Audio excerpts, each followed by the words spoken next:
Hello students, welcome to digital ventures. मेरा नाम है कासिफ अंसारी और हम पढ़ने जा रहे हैं एक बहुत ही इंपॉर्टेंट और धमाकेदार टॉपिक जिसका नाम है गवर्नर ऑफ द स्टेट, राज्य के राज्यपाल महोदय। तो सबसे पहले हम पढ़ेंगे गवर्नर ऑफ द स्टेट के बारे में, राज्य के राज्यपालों के बारे में, ठीक है। और इसमें हम introduction to the governor of the state के बारे में समझेंगे। देखिए, अगर पिछले कुछ समय में हम देखें तो ये जो पद है ना हमारे देश में, वो काफी लाइमलाइट में रहा है, गवर्नर का पद। अगर देखा जाए तो गवर्नर अपने आप में एक इंडिपेंडेंट कंस्टिट्यूएंट बॉडी है, एक इंडिपेंडेंट बॉडी है governor.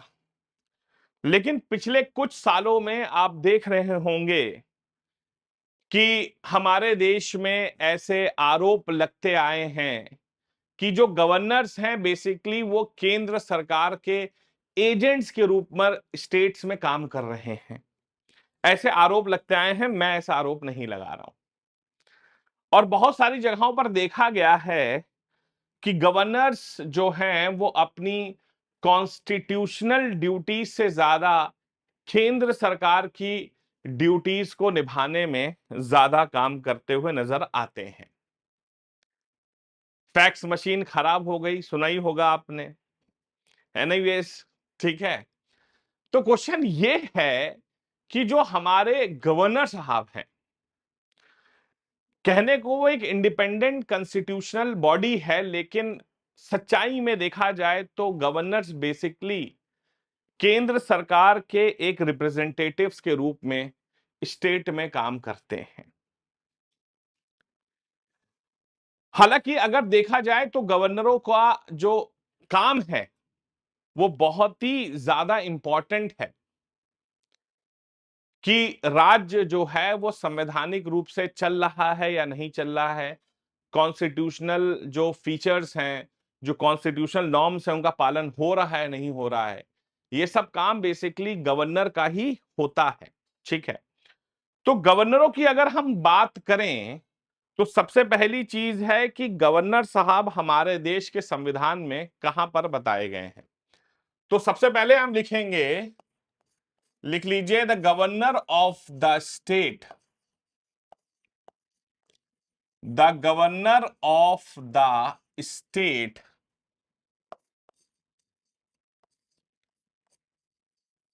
Is mentioned, the governor of the state is mentioned in the part 6 of the constitution. भारतीय संविधान के भाग 6 में इसका वर्णन है। भारतीय संविधान के भाग 6 में गवर्नर ऑफ द स्टेट का मेंशन्ड है। And article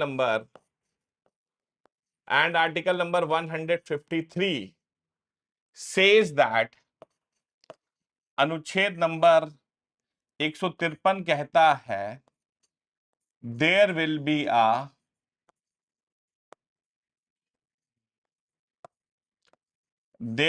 a governor of state. और अनुच्छेद नंबर 153 कहता है कि भारत के हर राज्य में एक राज्यपाल होगा। राज्यपाल अगर सच बताएं तो बहुत, कहते हैं ना कि एक ऐसा पद माना जाता है जो बहुत आरामदायक है। हमारे यूपी में जो लोग काम नहीं करते, लोग क्या कहते हैं, कहीं के गवर्नर हो क्या यार तुम। गवर्नर मतलब जिसके पास कोई काम ना हो, ठीक है। मैं ऐसा बिल्कुल नहीं कह रहा हूं, ऐसा यूपी में कहा जाता है, कहीं के गवर्नर हो क्या तुम, ठीक है। तो गवर्नर्स बेसिकली अगर सच बताऊं ना तो ये वो लोग होते हैं जो पार्टी के पुराने वफादार होते हैं। ये वो लोग हैं जो पार्टी के पुराने वफादार हैं और जब बूढ़े हो जाते हैं तो गिफ्ट के तौर पर पार्टी उन्हें राज्यों के राज्यपाल के रूप में दे देती है पद। गवर्नर बेसिकली देखा जाए तो जो काम सेंटर में राष्ट्रपति महोदय करते हैं वही काम स्टेट में गवर्नर्स करते हैं। तो बेसिकली गवर्नर्स जो होते हैं वो राज्यों में वही काम कर रहे हैं जो सेंटर में राष्ट्रपति महोदय करते हैं। He is the counter part of the president in the state. ठीक है, आगे बढ़ते हैं। अब यहां पर एक बड़ा अच्छा बात आती है, लिख लीजिए, the governor of the state, the governor of the state is the nominal head of the state. देश nominal head of the state, जो राज्य है उसका जो है बेसिकली ये क्या होता है, नॉमिनल हेड ऑफ द है। मतलब रियल हेड कौन होता है, रियल हेड तो चीफ मिनिस्टर होते हैं। नॉमिनल हेड जो होते हैं वो गवर्नर होते हैं। जैसे सेंटर में नॉमिनल हेड प्रेसिडेंट होते हैं, वैसे स्टेट में नॉमिनल हेड गवर्नर होते हैं। He is the constitutional head of the state.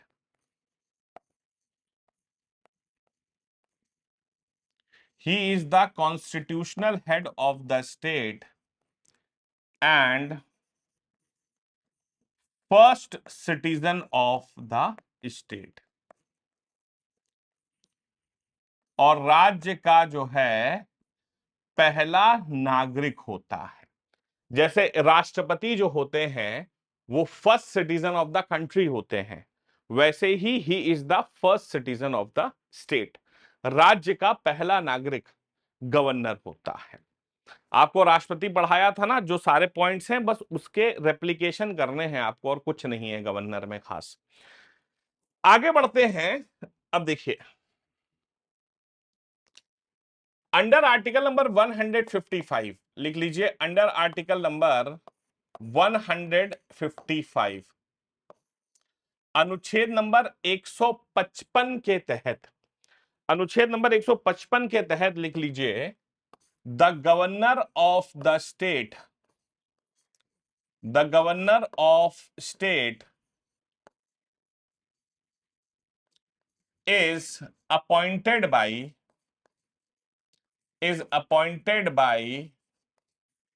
the president of India,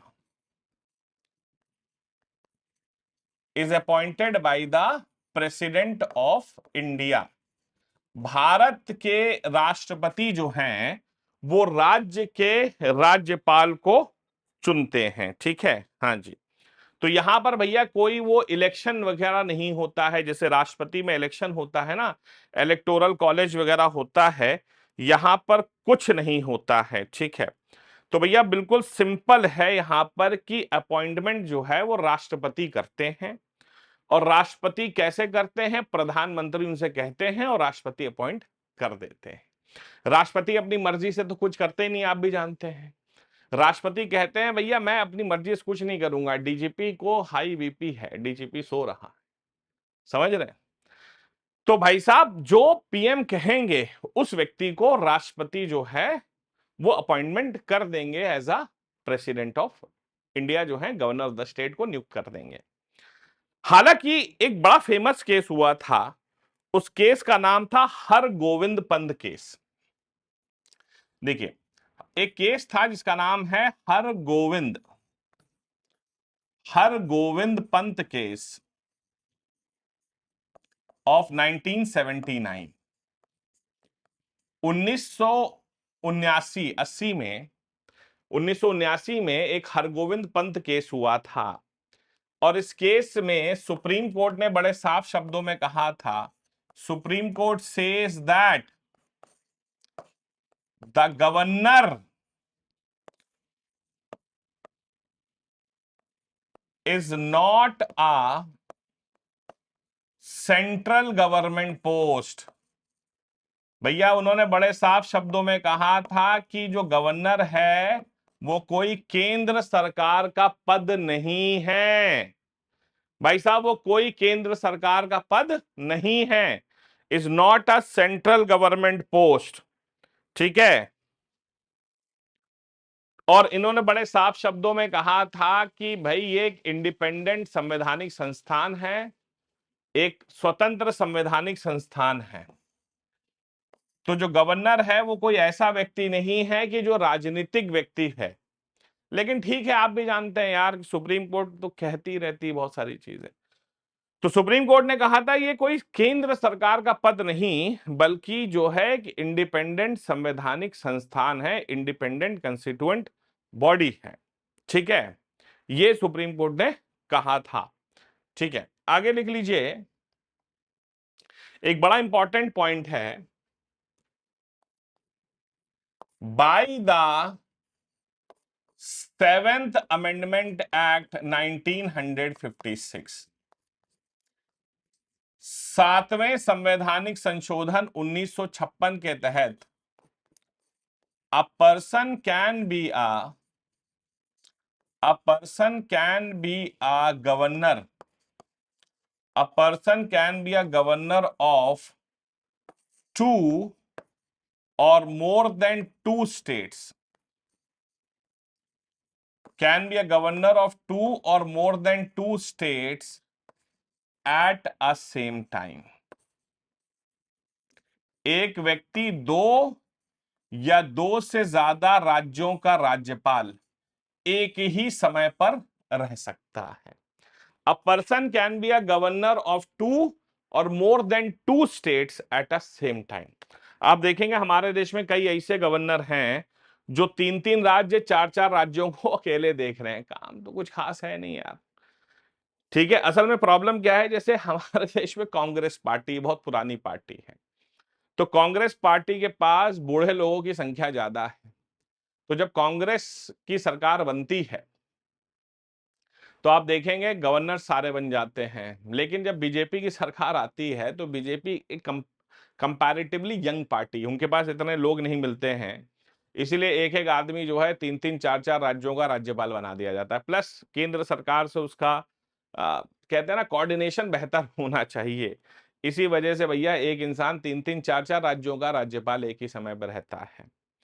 अब आप अगर चार राज्यों के राज्यपाल हैं तो आपको चार राज्यों से सैलरी बराबर थोड़ी ना मिलेगी। ऐसा थोड़ी ना कि आपकी सैलरी 3.5 लाख रुपए है तो चारों लोग मिल करके आपको 14 लाख रुपए दे देंगे, नहीं। वो 3.5 लाख रुपए चार लोगों में बढ़ जाएंगे। ठीक है, चार राज्यों में बढ़ जाएंगे। तो ऐसा है कि 7th अमेंडमेंट एक्ट कहता है कि एक व्यक्ति दो या दो से ज्यादा राज्यों का राज्यपाल एक ही समय पर रह सकता है। कोई परेशानी नहीं है, ये 7th अमेंडमेंट एक्ट में बड़े साफ और स्पष्ट शब्दों में बताया गया है। ठीक है, क्लियर है? जल्दी बताइए। तो ये हमारा गवर्नर ऑफ द स्टेट का हमारा इंट्रोडक्शन हो गया। और अब हम पढ़ेंगे oath, term, salary, resignation and the removal. ठीक है, तो अब हम इसके बारे में जरा कुछ समझने वाले हैं। ठीक है, अब सबसे पहले एक व्यक्ति जब राज्यपाल बनता है, गवर्नर आप बन गए, तो गवर्नर बनने के बाद सबसे पहले आपको शपथ दिलाई जाती है। कितनी बार आपको बताया है मैंने? अंडर आर्टिकल नंबर 159, अनुच्छेद नंबर 159 में आपकी शपथ बताई गई है ना। मैं ईश्वर की शपथ लेता हूं कि मैं भारत के संविधान के प्रति सच्ची श्रद्धा और निष्ठा रखूंगा, ये सब होता है ना। तो जैसे कि भारत के राष्ट्रपति को शपथ कौन दिलाता है, मैंने आपको बताया था, भारत के राष्ट्रपति को शपथ जो है वो chief justice of the supreme court of India दिलाएंगे। तो chief justice of the supreme court of India Bharat के राष्ट्रपति को शपथ दिलाते हैं। वैसे ही गवर्नर साहब को शपथ कौन दिलाएगा, लिख लीजिए, गवर्नर साहब को शपथ दिलाते हैं chief justice, chief justice of the chief justice of the high court of the state. तो जिस राज्य के राज्यपाल की नियुक्ति होगी उस राज्य के जो हाई कोर्ट का चीफ जस्टिस होगा वो शपथ दिलाएगा। और अगर वो साहब नहीं है तो उस कंडीशन में जो सीनियर मोस्ट जज होंगे वो भाई साहब शपथ दिला देंगे, कोई समस्या नहीं है। तो chief justice of the high court of the state दिलाएंगे, वरना जो सीनियर मोस्ट जज होता है उस हाई कोर्ट का, वो शपथ दिला देगा। ठीक है, बहुत बढ़िया। नेक्स्ट आगे लिखिए, टर्म। अगर हम बात करते हैं हमारे जो राज्यपाल महोदय हैं, उनका टर्म कितना होता है, जल्दी बताइएगा।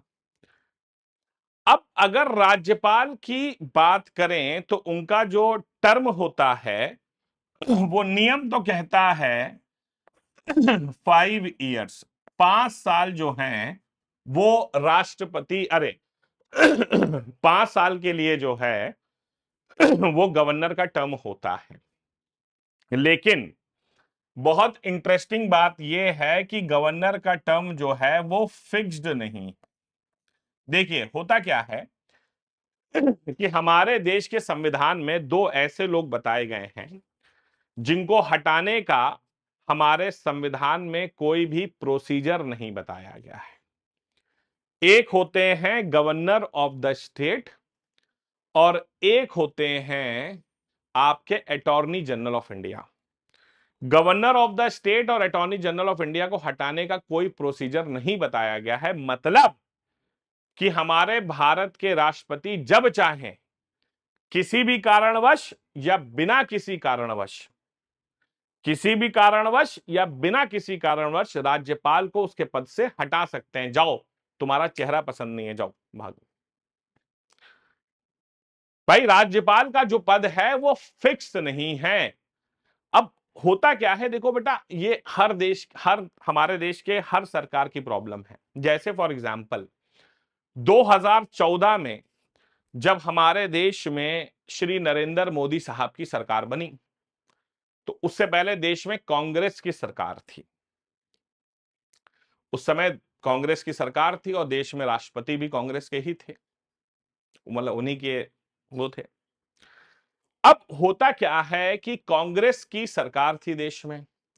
अब जब श्री नरेंद्र मोदी जी की सरकार आई 2014 में, तो भाई देखो हमारे देश में कोई भी केंद्र सरकार नहीं चाहती कि जो गवर्नर हो किसी दूसरी पार्टी का हो, क्योंकि फिर कोऑर्डिनेशन में प्रॉब्लम आती है। तो आप देखेंगे नरेंद्र मोदी साहब की सरकार मई 2014 में बनी थी और एक महीने के अंतर्गत भारत के सारे 28 राज्यों के राज्यपाल एक ही बार में बदल गए थे। हमारी जो दिल्ली की सीएम हुआ करती थी श्रीमती शीला दीक्षित, अब तो वो इस दुनिया में नहीं रही।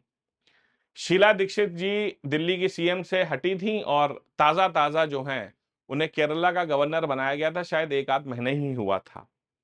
और इसी बीच मोदी जी की सरकार आई तो उनको भी उनके पद से हटा दिया गया। तो गवर्नर का पद बिल्कुल भी फिक्स नहीं है।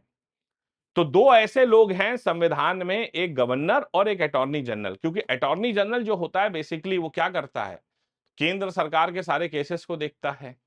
तो केंद्र सरकार चाहती है कि भैया हमारा इंसान ही जो है वो अटॉर्नी जनरल रहे। जब 2014 में कांग्रेस की सरकार थी, उस समय अटॉर्नी जनरल हुआ करते थे गुलाम वहानवती साहब। लेकिन जैसे ही मोदी जी की सरकार आई, उन्हें तुरंत हटा के मुकुल रोहतगी साहब को अटॉर्नी जनरल ऑफ इंडिया बना दिया गया। वही मुकुल रोहतगी जिन्होंने भी शाहरुख खान के लड़के को बेल दिलाई थी। हाँ जी, तो ये हो सकता है, कोई परेशानी नहीं है। ठीक है, तो गवर्नर का टर्म जो है वो फिक्स नहीं है, ये प्लेजर ऑफ द प्रेसिडेंट पर है। मतलब राष्ट्रपति की भैया मर्जी है, बिल्कुल साफ शब्दों में। तो आसान भाषा में आप लिखेंगे कि भैया it is on the pleasure of president, pleasure of president of India. अब आप राष्ट्रपति बेचारा बदनाम तो राष्ट्रपति हो रहे हैं, लेकिन राष्ट्रपति खुद तो कुछ कर नहीं रहे हैं। पीएम साहब कह रहे हैं हटाओ, तो जो पीएम साहब कहते हैं वो उन्हें करना पड़ता है। वो क्या करें, ठीक है, वो क्या कर सकते हैं भाई, जो पीएम साहब कहेंगे वो उन्हें करना पड़ेगा। कांट हेल्प, यही तरीका है। अब प्रणब मुखर्जी साहब क्यों हटाते हैं अपने सारे के सारे गवर्नरों को, पीएम साहब ने कहा तो उन्हें करना पड़ेगा। ठीक है, हाँ जी। अब क्वेश्चन ये आता है कि हमारे जो गवर्नर साहब हैं उनको सैलरी कितनी मिलती है। गवर्नर साहब को सैलरी कितनी मिलती है, तो गवर्नर साहब की जो सैलरी होती है वो महीने की 3.5 लाख रुपए होती है, 3,50,000 रुपीज पर मंथ।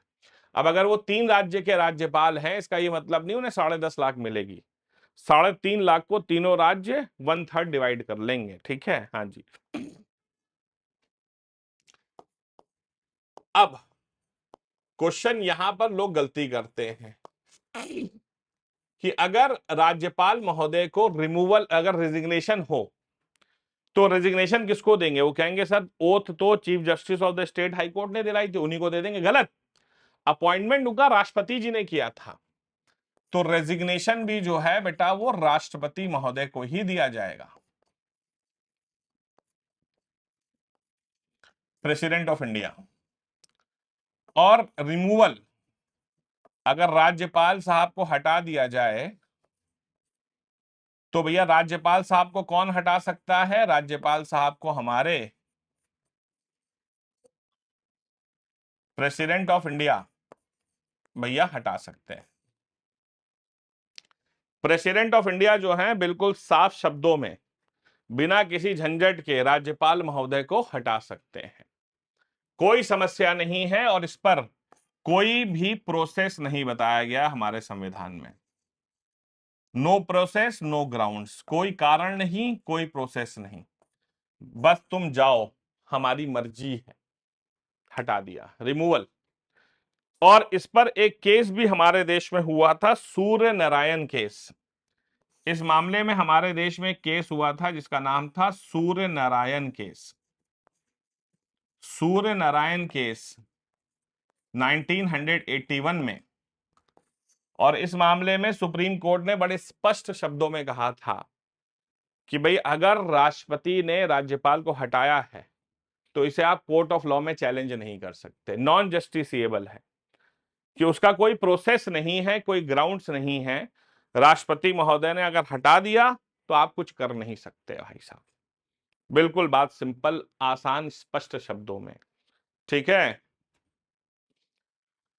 अब देखिए, अब ये बड़ा इंटरेस्टिंग बात है कि हमारे जो राज्यपाल होते हैं उनकी क्वालिफिकेशन क्या है। देखो, अगर आपको राज्यपाल हमारे किसी राज्य का बनना है तो राज्यपाल बनने की क्वालिफिकेशन क्या है, गवर्नर साहब बनने की क्वालिफिकेशन क्या है? क्वालिफिकेशन जो है आर्टिकल नंबर 157 में बताई गई।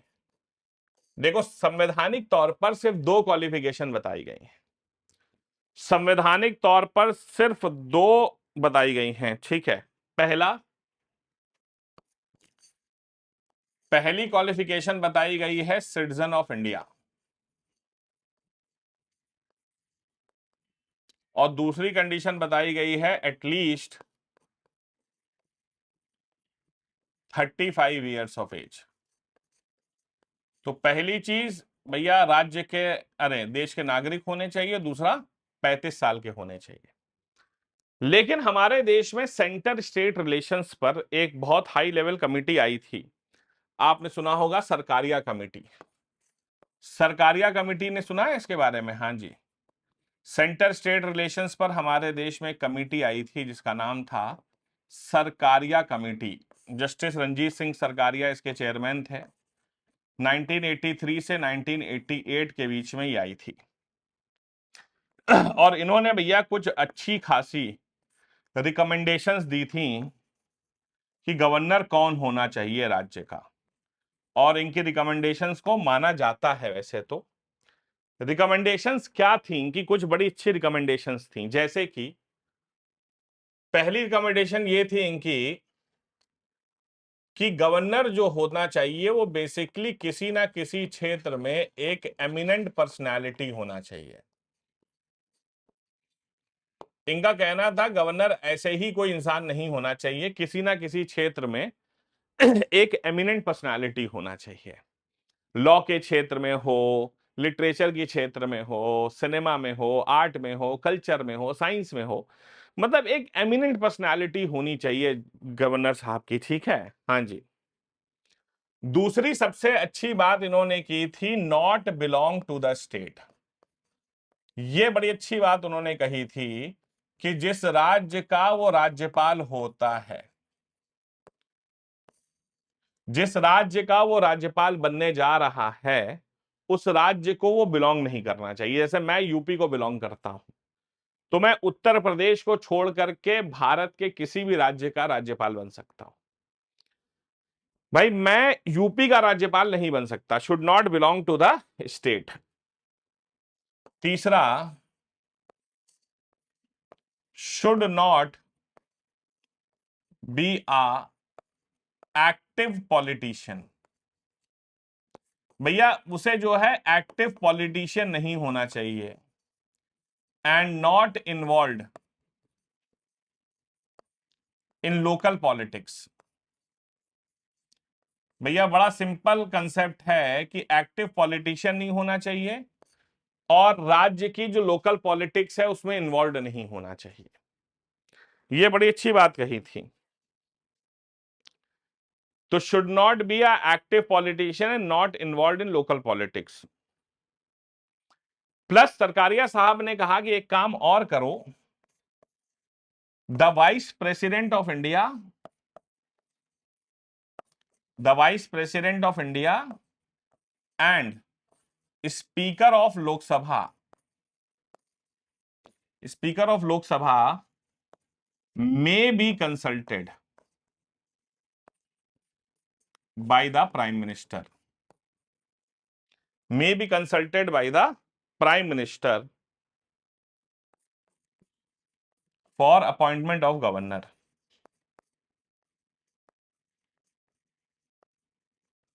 तो बड़ी अच्छी बात कही थी कि भैया अपॉइंटमेंट ऑफ गवर्नर की जब बात आए तो जो प्रधानमंत्री हैं वो एक बार भारत के उपराष्ट्रपति और स्पीकर ऑफ लोकसभा से भी कंसल्ट कर सकते हैं। मे बी, मैंडेटरी नहीं है कि भैया उन्हें करना ही पड़ेगा। मे बी अगर जरूरी हो तो आप एक बार उपराष्ट्रपति से और स्पीकर ऑफ लोकसभा से भी कंसल्ट कर लीजिए तो अच्छा रहेगा। लेकिन वही बात है, कौन करेगा? हम तो सुपर पावर हैं, हम पूछते नहीं है, हम बोलते हैं। और राज्य के राज्यपाल में अब हम पढ़ेंगे पावर्स ऑफ द गवर्नर साहब। तो हमारे जो गवर्नर साहब हैं उनके कुछ अधिकार भी होते हैं भाई। जैसे राष्ट्रपति के अधिकार सेंटर में हैं, वैसे ही गवर्नर साहब के कुछ अधिकार जो हैं बेटा वो स्टेट में भी होते हैं। बिल्कुल रेप्लिकेट पावर्स होते हैं, लेकिन कुछ ऐसे पावर्स हैं जो राष्ट्रपति के पास बहुत स्पेसिफिक हैं, जैसे इमरजेंसी पावर्स वगैरह, वो गवर्नर साहब के पास नहीं होते हैं। ठीक है, तो गवर्नर साहब के अगर पावर्स की बात करें तो सबसे पहला अधिकार जो गवर्नर साहब का है उसे हम कहते हैं एग्जीक्यूटिव पावर्स। एग्जीक्यूटिव पावर्स देखिए, जिसे हम कहते हैं कार्यपालिका के अधिकार। जैसे मैंने आपको राष्ट्रपति के एग्जीक्यूटिव पावर्स बताए थे, बहुत सारे एग्जीक्यूटिव पावर्स थे राष्ट्रपति के, और राष्ट्रपति साहब बहुत सारी बड़ी नियुक्तियां करते हैं सेंटर में, वैसे ही स्टेट में गवर्नर साहब भी करते हैं। तो हम लिखेंगे the governor of the state, the governor of state appoints. तो भाई राज्य के राज्यपाल किसको नियुक्त करते हैं? तो सबसे पहले जो गवर्नर साहब नियुक्ति करते हैं वो chief minister of the state. भाई देखो, राज्य के मुख्यमंत्री की नियुक्ति गवर्नर साहब करते हैं और उसके साथ साथ state council of ministers, state council of ministers की नियुक्ति भी गवर्नर साहब ही करते हैं। अब बेटा देखो, सीएम की नियुक्ति कोई कुछ कर नहीं सकते उसमें गवर्नर साहब। भाई देखो, जो पार्टी चुनाव जीत कर आएगी उसके नेता को आपको सीएम बनाना ही पड़ेगा। जैसे सेंटर में जो पार्टी चुनाव जीत कर आती है लोकसभा का, उसका नेता भाई पीएम बनता है, वैसे स्टेट में जो पार्टी विधानसभा का चुनाव जीतेगी उसका सदस्य भाई साहब, उसका जो हेड है वो बनेगा ही, आप उसमें कुछ कर नहीं सकते।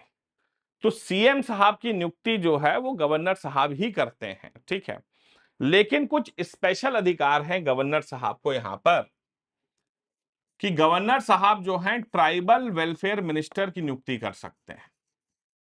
हमारे देश में कुछ ऐसे राज्य हैं जहां पर ट्राइबल वेलफेयर मिनिस्टर्स की नियुक्ति सीधे गवर्नर कर सकते हैं।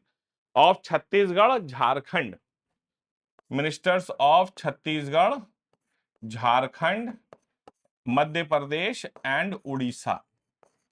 तो छत्तीसगढ़, झारखंड, एमपी और उड़ीसा, इनके जो हैं आपके ट्राइबल वेलफेयर मिनिस्टर्स की नियुक्ति गवर्नर साहब करते हैं। ये सबसे इंपॉर्टेंट बात है, ठीक है। नेक्स्ट, इसके बाद गवर्नर साहब नियुक्ति किसकी करते हैं?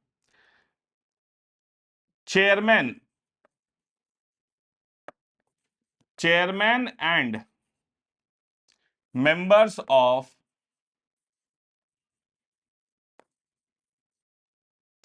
State public service commission. तो chairman and members of the state public service commission, तो राज्य की जो लोक सेवा आयोग होती है उसके चेयरमैन और उसके मेंबर्स की नियुक्ति जो होती है वो गवर्नर साहब ही करते हैं। Chairman and members of the state public service commission, ठीक है। हाँ जी।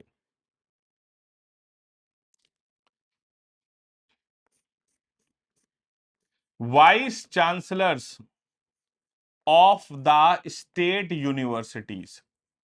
देखो बेटा, मैंने आपको उस दिन पढ़ाया था कि जो राष्ट्रपति होता है वो जितनी भी सेंट्रल यूनिवर्सिटीज होती हैं उनका खुद चांसलर होता है। लेकिन अब राष्ट्रपति के पास इतना टाइम तो है नहीं कि भैया वो यूनिवर्सिटी में जाकर के कोई एडमिनिस्ट्रेटिव काम करे। तो यूनिवर्सिटीज में वो वाइस चांसलर्स की नियुक्ति करता है ताकि एडमिनिस्ट्रेटिव वर्क हो सके। उसी तरह आपके सेंटर स्टेट में क्या होता है कि जितनी भी स्टेट यूनिवर्सिटीज हैं, जैसे लखनऊ यूनिवर्सिटी है, कानपुर यूनिवर्सिटी है, ये सब क्या है? ये सब स्टेट यूनिवर्सिटीज हैं। तो स्टेट यूनिवर्सिटीज का जो चांसलर होता है वो बेसिकली गवर्नर होता है। लेकिन गवर्नर साहब खुद काम तो करेंगे नहीं, और इसी वजह से जो स्टेट यूनिवर्सिटीज के वाइस चांसलर्स होते हैं उनकी नियुक्ति गवर्नर साहब करते हैं, ठीक है। तो vice chancellors of the state university. इसके अलावा गवर्नर साहब किसकी नियुक्ति करते हैं?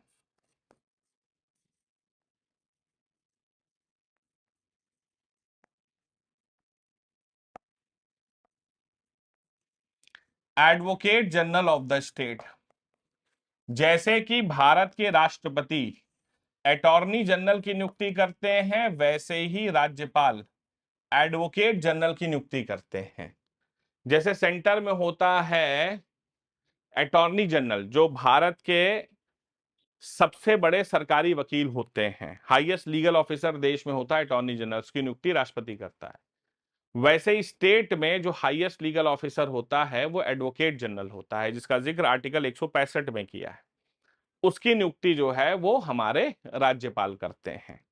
तो हर स्टेट में जो है अपना एक एक अपना जो है वो क्या होता है, हर स्टेट में अपना खुद का जो है वो होता है, एक एडवोकेट जनरल होता है जो राज्य के सारी केसेस को देखता है, ठीक है। हाँ जी,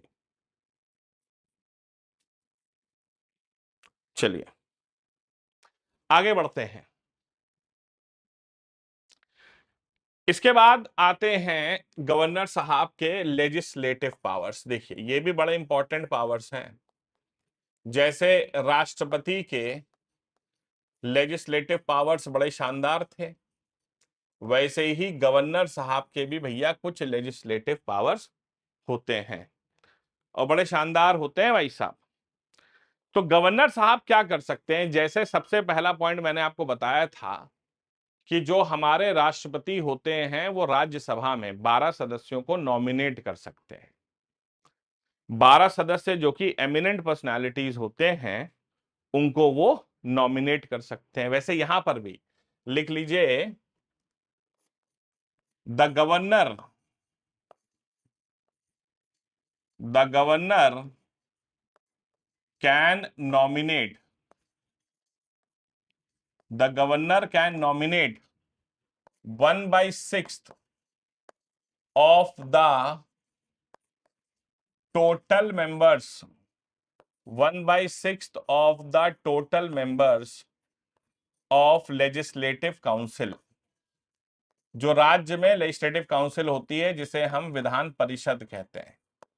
तो विधान परिषद के 1/6 सदस्यों की नियुक्ति जो है राज्यपाल कर सकते हैं। आपको मालूम है कि हमारे देश में 6 ऐसे राज्य हैं जहां पर विधान परिषद है, यूपी, बिहार, महाराष्ट्र, कर्नाटक, आंध्र प्रदेश और Telangana.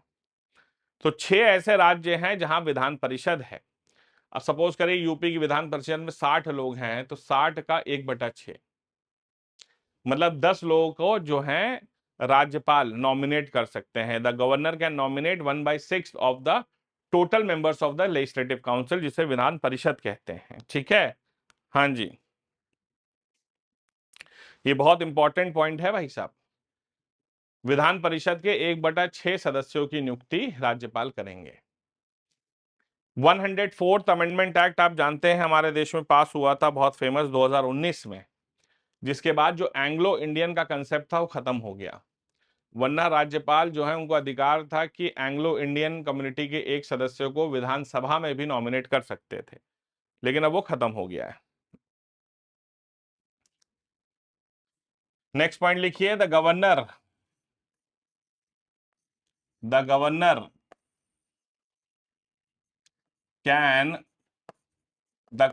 Can dissolve the Vidhansabha of the state. भैया बड़े आसान शब्दों में मैं बता रहा हूं, तो राज्य की विधानसभा को जो है वो भंग कर सकता है। Has the power to dissolve the Vidhansabha of the state, राज्य की विधानसभा को भंग कर सकता है, लेकिन ऐसे थोड़ी ना करेगा कि मन करा कर दिया उसने।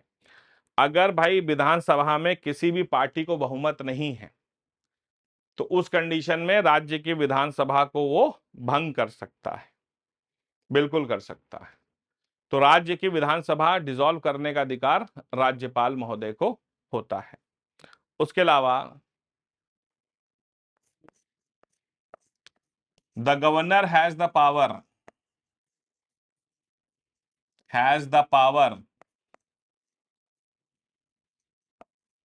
To disqualify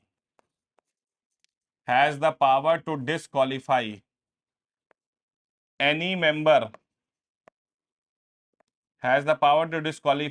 member of the state legislature, राज्य की विधायिका के किसी भी सदस्य को डिसक्वालीफाई करने का अधिकार रखता है। तो गवर्नर साहब के पास यह अधिकार है कि किसी भी स्टेट लेजिस्लेचर के जो सदस्य हैं उनको डिसक्वालीफाई कर सकता है, आर्टिकल नंबर 102 में। जैसे राष्ट्रपति जो होते हैं वो मेंबर ऑफ पार्लियामेंट को डिस्क्वालीफाई कर सकते हैं, वैसे ये भी कर सकता है। ठीक है, उसके अलावा गवर्नर साहब भाई डिस्क्वालिफिकेशन भी कर सकते हैं, बड़ा अधिकार है। उसके बाद लिख लीजिए,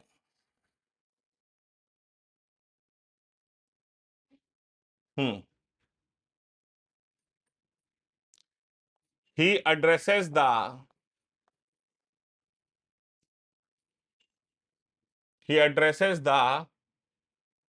state legislature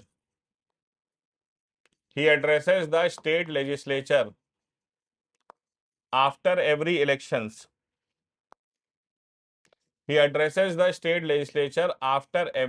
elections. हर इलेक्शंस के बाद स्टेट लेजिस्लेचर को एड्रेस करता है, and at the beginning of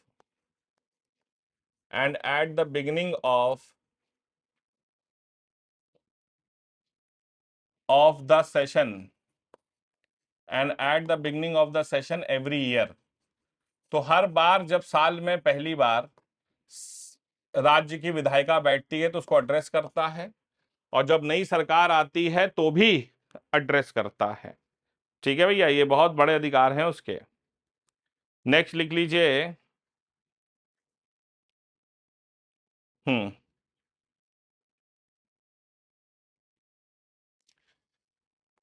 he can appoint he can appoint any member of the he can appoint any member to preside over Vidhan Sabha and Vidhan Parishad when the speaker, deputy speaker or chairman or deputy chairman is not present। इसका मतलब क्या है? देखो, हमारी विधानसभा का head कौन होता है? विधानसभा का हेड होता है, विधानसभा का हेड कौन होता है? विधानसभा का हेड होता है स्पीकर, और उसकी जगह पे होता है डिप्टी स्पीकर, दूसरा आदमी। वैसे ही विधान परिषद का हेड होता है चेयरमैन, और दूसरे नंबर पे होता है डिप्टी चेयरमैन। अगर विधानसभा का स्पीकर और डिप्टी स्पीकर नहीं है, और विधान परिषद का चेयरमैन और डिप्टी चेयरमैन नहीं है, तो किसी को भी अपॉइंट कर सकता है कि जाकर भैया मीटिंग को प्रिसाइड ओवर कर लो। ठीक है, अब देखिए बहुत बढ़िया पॉइंट है। अब देखिए, व्हेन एनी बिल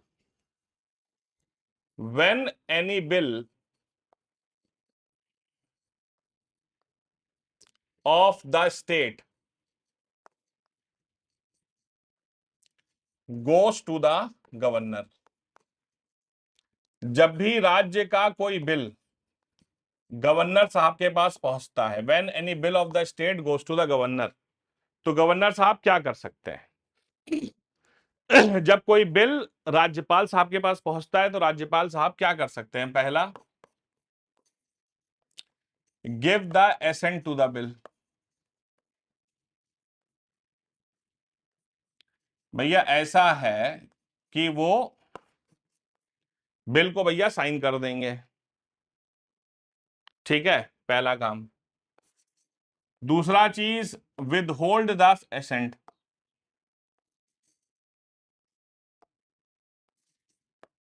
दूसरा चीज, विद होल्ड द एसेंट, मतलब कि साइन करना से होल्ड कर देंगे, साइन नहीं कर रहे हैं अभी।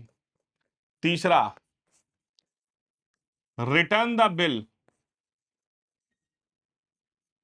To the state legislature. Bill को जो है स्टेट लेजिस्लेचर के पास वापस कर सकते हैं, अगर नॉट मनी बिल, अगर वो मनी बिल नहीं है तो स्टेट लेजिस्लेचर को वापस कर सकते हैं। लेकिन अगर स्टेट ने वापस उसे पास करके भेज दिया तो उन्हें साइन करना पड़ेगा। तो भैया अब आप गवर्नर साहब पे प्रेशर बना रहे हो, दबाव बना रहे हो, तो गवर्नर साहब चौथा काम भी कर सकते हैं, reserve the bill for the consideration, reserve the bill for the consideration of the president. Bill को जो है राष्ट्रपति की रिकमेंडेशंस के लिए रिजर्व कर सकते हैं अंडर आर्टिकल नंबर 201। तो आर्टिकल नंबर 201 के तहत वो कहेंगे भैया देखो ऐसा है कि ये चीज मेरे कार्य क्षेत्र के बाहर है, अब राष्ट्रपति साहब इस पर डिसीजन लेंगे। अब बेसिकली सच्चाई बताऊं तो ऐसा कब होता है? ऐसा कब होता है जब केंद्र और राज्य में सरकारें डिफरेंट हों। जैसे कि अब यूपी है, तो यूपी में भाई केंद्र में बीजेपी है, स्टेट में बीजेपी है, तो वहां गवर्नर साहब कुछ नहीं करेंगे। लेकिन कर्नाटका है, अब कर्नाटका में क्या है, केंद्र में बीजेपी है और स्टेट में कांग्रेस है। तो भैया अब कांग्रेस गवर्नर साहब पे दबाव डालेगी तो गवर्नर साहब क्या करेंगे? कहेंगे भैया बिल हमारे कार्य क्षेत्र के बाहर है, अब राष्ट्रपति साहब को डिसाइड करने दो। और एक बार बिल राष्ट्रपति साहब के पास चला गया तो भैया फिर तुम जो करना है करते रहो। ठीक है, जो करना है करते रहो, फिर कुछ नहीं हो सकता। ठीक है, नेक्स्ट, अंडर आर्टिकल नंबर 213। अब ये देखिए, under article number 213, governor has power to pass the ordinance. भैया देखो, गवर्नर के पास ये अधिकार है कि वो भैया ऑर्डिनेंस पास कर सकते हैं, बिल्कुल सेम वैसे ही जैसे आर्टिकल 123 में मैंने बताया था आपको कि राष्ट्रपति जो है वो ऑर्डिनेंस पास कर सकते हैं। ऑर्डिनेंस का मतलब क्या होता है? आधा आदेश, अध्यादेश, इसीलिए इसे आधा आदेश कहते हैं। अध्यादेश है बेटा, आधा आदेश। जब हमारे देश में संसद के दोनों सत्र सेशन में ना हो तो राष्ट्रपति महोदय को अधिकार है कि देश हित में कोई कानून वो पास कर सकते हैं, उसे ऑर्डिनेंस कहते हैं। वैसे ही स्टेट में भी अगर विधानसभा विधान परिषद सेशन में नहीं है तो गवर्नर साहब जो है ऑर्डिनेंस पास कर सकते हैं।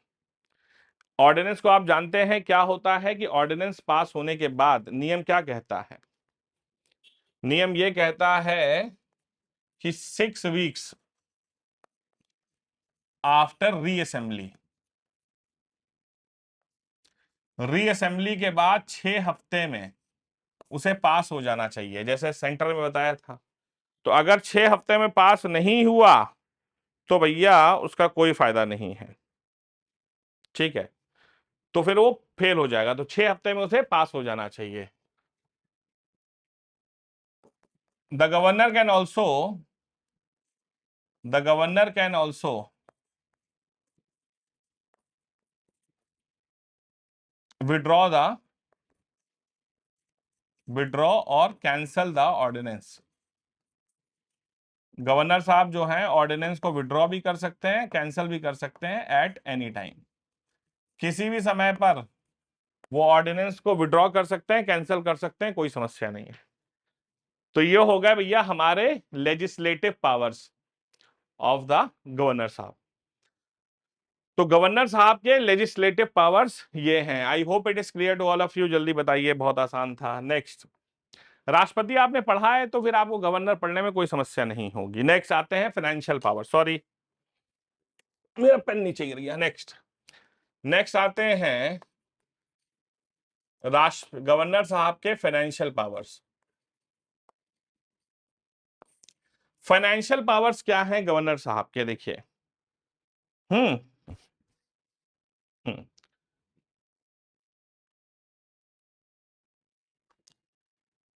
पहला point, he makes sure that the budget of the state, that the budget of the state is presented, budget of the state is presented in the state legislature। भैया वो ये देखता है कि जो राज्य का बजट है वो स्टेट लेजिस्लेचर में पेश होना चाहिए। ऐसा नहीं कि बजट पेश ही ना हो रहा हो उसको वो जबरदस्ती कराएगा, ठीक है? हाँ जी। देखिए, जितने भी मनी बिल होते हैं स्टेट में वो बिना राष्ट्रपति के रिकमेंडेशन, बिना गवर्नर के रिकमेंडेशन से पेश नहीं हो सकते। All the money bills, all the money bills are presented after recommendations of, after the recommendations of the governor। तो गवर्नर साहब की रिकमेंडेशंस के बाद ही सभी मनी बिल जो हैं वो प्रेजेंट होते हैं स्टेट में। जैसे सेंटर में राष्ट्रपति की रिकमेंडेशन के बाद होंगे, यहां पर ऑलवेज होंगे, ठीक है? हाँ जी। आपको मालूम होना चाहिए, मैंने आपको, एक चीज होती है, दो तरह के फंड्स होते हैं, कंसोलिडेट फंड होता है, कंटीजेंसी फंड होता है। कंटीजेंसी का मतलब होता है इमरजेंसी फंड्स। सेंटर में भी होता है, स्टेट में भी होता है। सेंटर के कंटीजेंसी फंड में से मान लीजिए कि संसद सेशन में नहीं है और अचानक देश में कोई खर्चा आ जाए तो राष्ट्रपति को अधिकार है कि contingency fund of the centre में से पैसा निकाल करके खर्चा कर सकता है। वैसे ही गवर्नर साहब जो है contingency fund of the state में से पैसा निकाल कर खर्चा कर सकते हैं, ठीक है? तो गवर्नर साहब को यह अधिकार है to make advance from the contingency fund. तो कंटीजेंसी फंड जो होता है स्टेट का, वहां से पैसा विड्रॉ कर सकते हैं। कंटीजेंसी फंड ऑफ स्टेट, तो स्टेट की कंटीजेंसी फंड से पैसा एडवांस में विड्रॉ कर सकते हैं, ठीक है? ये भैया उसका अधिकार है,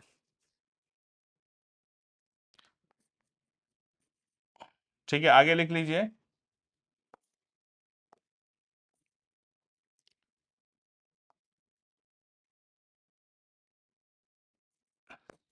appoints the finance commission of the state, राज्य के फाइनेंस कमीशन की नियुक्ति कर सकता है।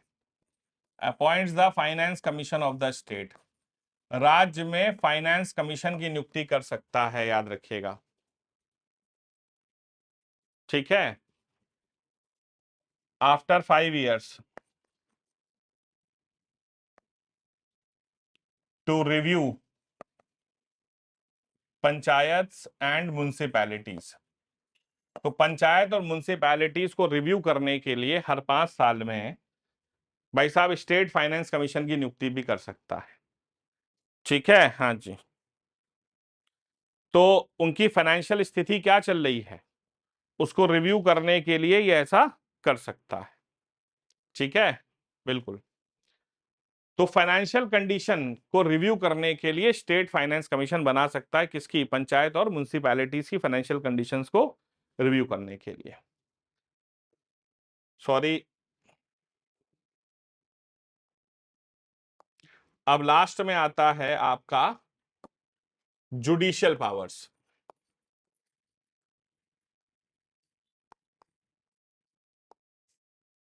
अब जुडिशियल पावर्स की बात करें तो अपॉइंट्स द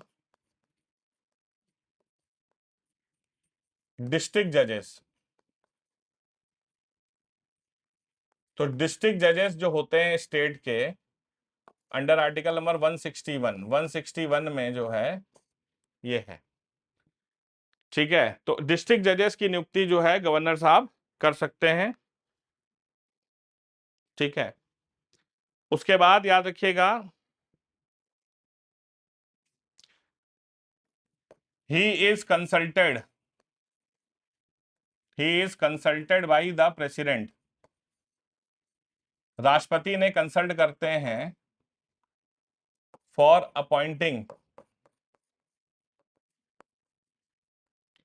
अपॉइंटिंग जजेस of state high court. State high court के जजेस की अपॉइंटमेंट के समय इनको कंसल्ट किया जाता है। He is consulted by the president for appointing the जजेस of the state high court. अब सबसे इंपॉर्टेंट देखिएगा, मैंने आपको जब राष्ट्रपति बताया था तो 5 जुडिशियल पावर बताए थे: पार्डन, रिप्राइव, रिमिशन, रिस्पाइट और कम्यूटेशन। ये मैंने आपको 5 जुडिशियल पावर्स बताए थे। पार्डन का मतलब क्या है कि जब राष्ट्रपति किसी व्यक्ति की पूरी सजा माफ कर दें, पूरी की पूरी सजा माफ कर दें। रिप्राइव का मतलब क्या है कि सजा पर अभी टेम्परेरी, किसी व्यक्ति को फांसी होने वाली है तो उस पर टेम्परेरी रोक लगा दी। रिमिशन में क्या है? सजा कम कर दी। रिस्पाइट में क्या है? ह्यूमैनिटेरियन ग्राउंड्स पर कुछ कर दिया। कम्यूटेशन में क्या है? सजा का नेचर चेंज कर दिया कि फांसी वाले से कहा तुम भैया उम्र कैद में चले जाओ। राष्ट्रपति में पढ़ाया था। बस फर्क कहां पर है? फर्क एक ही जगह पर है, पार्डन में। पार्डन में फर्क है और कहीं नहीं, बाकी सारे अधिकार सेम है। देखो पार्डन में फर्क है, बस क्या फर्क है देखो कि अगर बात प्रेसिडेंट की होती है और बात गवर्नर की होती है तो प्रेसिडेंट जो है वो डेथ का केस है तो डेथ के केस में भी पार्डन नहीं दे सकते हैं। राष्ट्रपति जो है वो डेथ के केस में पार्डन दे सकते हैं। मतलब अगर किसी व्यक्ति की फांसी की सजा हुई है तो राष्ट्रपति उसकी पूरी सजा माफ कर सकते हैं। राष्ट्रपति को यहां तक अधिकार है कि वो अजमल कसाब की सजा को पूरी तरह माफ कर सकता था। करेगा नहीं, जाहिर सी बात है, नहीं करना चाहिए, लेकिन राष्ट्रपति कर सकते हैं। गवर्नर साहब जो हैं डेथ के केस में, गवर्नर साहब डेथ के केस में पार्डन नहीं दे सकते। गवर्नर साहब डेथ की केस में पार्डन नहीं दे सकते। मतलब यह है कि गवर्नर को पार्डन का अधिकार है। अगर किसी व्यक्ति को 5 साल की सजा हुई है तो गवर्नर साहब उसकी पूरी सजा माफ कर दें, कोई परेशानी नहीं है। लेकिन अगर किसी व्यक्ति को फांसी की सजा हुई है तो गवर्नर साहब उसकी सजा माफ नहीं कर सकते। लेकिन राष्ट्रपति फांसी की सजा को भी पार्डन कर सकता है, गवर्नर नहीं कर सकते। बस यही सबसे बड़ा फर्क है। बाकी रिस्पाइट, रिमिशन, रिप्राइव, कम्यूटेशन सब गवर्नर के पास भी होते हैं। I hope it is clear to all of you. सबको टॉपिक समझ में आ गया होगा। This ends with the topic of the governor of the state. Thank you so much for joining the class today. It was indeed a great pleasure teaching you all. Have a nice day. Do take care of yourselves. Jai Hind, Jai Bharat, and Vande Mataram.